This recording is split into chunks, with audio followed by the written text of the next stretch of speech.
maketsena wa kamora o tla thola lenyalo tse ngwana wa ke paitse ka sele thabo ka mo khale ba bana thabo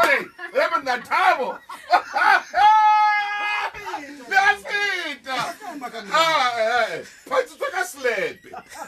ngo bintate ha feta marumo a 7 mono ha bana ba mphatsa bana ba ha feta marumo a 7 ka ke re tsware le mane booking ya dibuka ba dira tsa ditlatswa ka tsela tse supileng tse fapane le marumano ba ne ba mpetsa ka ona 7 slepe fite sotle mona hlo wa bona hlo ka ka mo shebi la o tloka slepe mothe e reke kwale ditaba tsa ka he kwang pero ska di bona bana na ka moranta time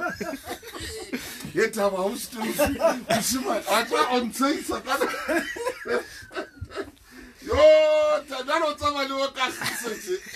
bona ka khise bashana bana mo ba fela le rona le tata di montsena ba tale tshe jalo ka le mtsea tse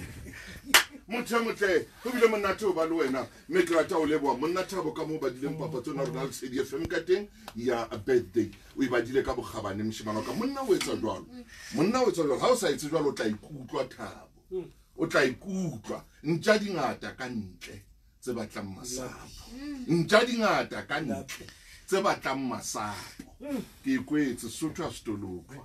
o ska re alleluia o tla ge hantlo di mahlogo rra ka boraro ke na kwa ditaba motho o tla mona o tla ditaba tsena le hlotsa dipapadi